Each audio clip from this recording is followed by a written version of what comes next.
Halo kawan, selamat pagi. Gimana kabar hari ini? Sekarang saya udah hari ke-7 karantina di Jepang. Uh, Boring sih. Namanya karantina ya, tapi ya mau gimana lagi. Soalnya nggak ada teman ngobrol di kamar. Langsung saja saya akan melanjutkan video sebelumnya mengenai perbedaan karantina di Indonesia dan di Jepang dan perjalanannya. Sebelum balik ke Jepang, tentu saja persyaratan yang harus dipenuhi seperti tiket, paspor, KTP, dan hasil tes PCR. Bedanya tes PCR di Indonesia itu, kalau teman-teman naik via Garuda, harus PCR di rumah sakit atau klinik yang bekerja sama dengan Garuda. Tapi harus dipastikan juga itu klinik atau rumah sakit tersebut memiliki format hasil tes negatif PCR dari Komjen Jepang. Seperti ini formatnya. Kalau via JAL sama via ANA bisa di rumah sakit atau klinik terdekat, tapi harus dengan membawa hasil format yang dari Komjen Jepang itu. Setelah PCR, nanti dapat 2 lembar dari rumah sakit tersebut. Satu format dari rumah sakit tersebut bahasa Indonesia dipakai di Bandara Indonesia. Terus format kedua, format yang dari Komjen Jepang dipakai di bandara di Jepang. Lanjut, aplikasi apa aja yang harus punya sebelum berangkat ke Jepang? Yang pertama, Kokoa. Jadi pas waktu check-in di Soekarno-Hatta itu nanti ngisi tentang biodata kita, terus selama Kakuri itu di mana itu kan, Kakuri di Jepangnya itu di daerah mana. Nanti setelah diisi semua dapat barcode, nanti barcode-nya di screenshot. Terus aplikasi yang kedua, OL. Nanti aplikasinya dipakai pas waktu karantina di Jepang. Lanjut ke aplikasi ketiga, Google Maps. Terus Skype atau WhatsApp. Setelah sampai di Jepang, nanti para penumpang dikumpulin jadi satu, tapi harus sesuai protokol, harus jaga jarak. Setelah para penumpang berkumpul semua, diangnai sama petugas bandara. Nanti di sana itu banyak step yang harus dilalui. Nanti ada di satu stand ngasih tahu barcode yang kita udah isi itu, yang aplikasi Kokoa. Terus habis itu cek dokumen yang hasil PCR yang di Indonesia, terus KTP, paspor dan lain sebagainya itu. Setelah itu langsung menuju ke stand yang selanjutnya, nanti stand pengecekan HP. Dilihat nanti itu HP kita, nanti aplikasi yang harus di-download tuh udah ada belum di HP. Setelah itu nanti HP kita di setting sama orang bandara. Terus sama ngecek nomor telepon, masih bisa nggak dicek lewat WhatsApp-nya itu. Setelah itu, setelah pengecekan selesai, pengecekan HP selesai, lanjut ke stand yang lain, kita PCR di sana. Bedanya kalau PCR di Jepang itu pakai ludah. Kalau di Indonesia masih pakai swab.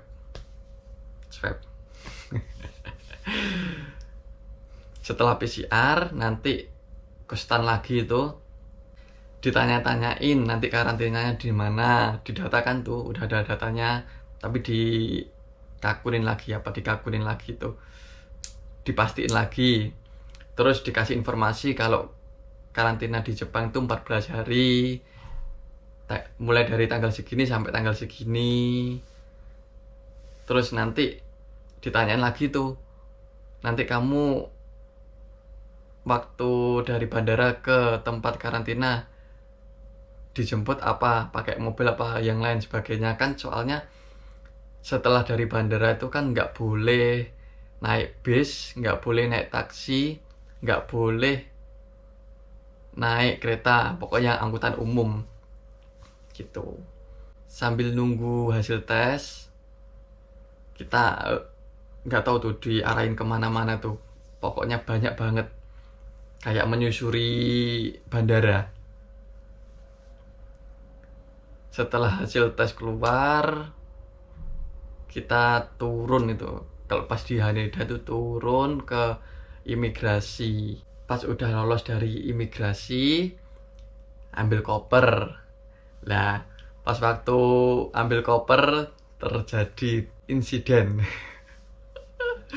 Kan sebelumnya kurang informasi mungkin saya ya, jadi nggak tahu kalau bawa daging tuh, olahan daging nggak boleh, seperti sosis, dendeng, nugget itu nggak boleh. Soalnya pas waktu ambil barang disamperin sama dua wanita yang bawa anjing. Jadi anjingnya itu ngendus-ngendus koperku. Langsung dicek itu, lama tuh ngecek itu, buka-buka koper tuh, dagingnya dibukain. Biarin tuh, biar anjingnya yang makan tuh, emang asu tenan hidungnya itu. Setelah itu keluar, udah beres ya kan, nunggu taksi. Alhamdulillah atasanku baik, dipesenin taksi sebelumnya, taksi khusus, jadi bukan angkutan umum, itu taksi khusus, jadi orang asing yang dari bandara untuk dibawa ke tempat Kakuri. Taksinya namanya apa ya kemarin tuh ya, Haida apa gitu, Ikeda Haida kalau nggak salah itu, taksi khusus. Taksinya bukan kaleng-kaleng, tapi harganya juga bukan kaleng-kaleng. Ini mobil jemputan guys. Jadi kalau orang asing datang ke Jepang, kalau nggak ada mobil jemputannya itu pesen taksi khusus. Jadi di dalamnya itu ya ini ya seperti dikasih plastik kayak gitu, terus sama tempat alkohol nanti kayak gitu. Bagus. Jadi harus mematuhi protokol kesehatan. Ingat ya. Terima kasih. Sekarang saya udah berangkat dari bandara ya, dari bandara mau ke tempat isolasi. Nyaman nih tempatnya,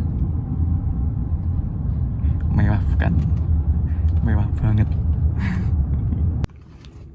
Pemandangan di Jepang lihat bagus banget tuh, karena sekarang musim semi, bunga-bunga pada bermekaran itu di atas monorail.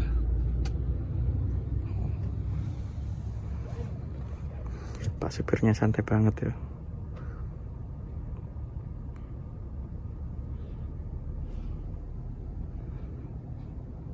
Bersih, nggak ada sampah-sampah.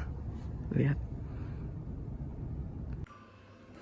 Sekarang sudah sampai di tempat isolasi, tempat Kakuri saya sementara 2 minggu ya. Sekaligus biar teman-teman tahu isi gimana sih, apa tuh di Jepang itu modelnya ya. Ini koper saya udah saya masukin tadi, terus itu tanda kalau udah dibersihin. Apa tuhnya itu, Sochizumi. Langsung, oh ya ini namanya gengkang. Ini gengkang di tempat antara lantai taruh sepatu sama kayak ginian, apa namanya tuh. Depan langsung dapur. Udah disiapin wajan-wajannya juga, alhamdulillah ya. Wajan kecil, wajan besar, tempat motong-motong. Tahu kalau orang Indonesia ini suka masak. Dari dapur sebelah kiri kamar mandi. Lihat ya kamar mandinya. Yang biasa kalau kamar mandi Jepang itu mesti ada bathtubnya, karena orang Jepang tuh suka ofuro, berendam.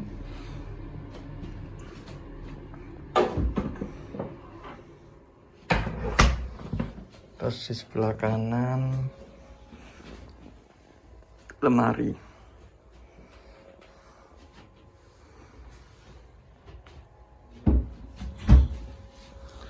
Udah disiapin densi juga, disiapin kulkas,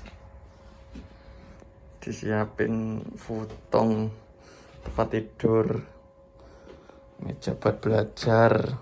Oh, nggak lupa ini sodoku. Karantinanya beda di Indonesia dengan di Jepang. Kalau di Indonesia kan enaknya dapat makan gratis, ya kan, dari pemerintah. Kalau di Jepang itu ya gini, sendiri, semuanya sendiri. Tapi ya alhamdulillah disiapin dari pihak perusahaan logistiknya. Jadi ya masak-masak sendiri, nyuci-nyuci sendiri, ya seperti itu. Karantina kan 14 hari. Selama karantina nanti tiap harinya itu nanti kalian diperhatiin sama pihak pemerintah Jepang. Nanti dikirimin email, ada panas enggak, ada gejala enggak hari ini, gitu, dikirimin email. Jadi harus cek email terus. Sekalipun nggak cek email nggak apa-apa, kan ada pemberitahuan. Setelah itu ada lagi aplikasi OL-nya tuh nanti kepake itu. Selama saya 7 hari di sini itu sehari 2 kali suruh laporan lokasi. Nanti dikasih pemberitahuan dulu dari pihak Jepang, dikirimin pemberitahuan. Nanti kita tinggal ini laporan tempat kita ada di mana sekarang. Masih di tempat karantina kah? Apa di luar? Kalau di luar bahaya itu. Itu pengalaman saya karantina di Indonesia dengan di Jepang. Mungkin ada teman lain yang pengalamannya beda, ya nggak tahu. Ini hanya sebatas informasi yang saya berikan. Mungkin ada yang beda, apakah yang kurang berkenan, mohon maaf. Terima kasih.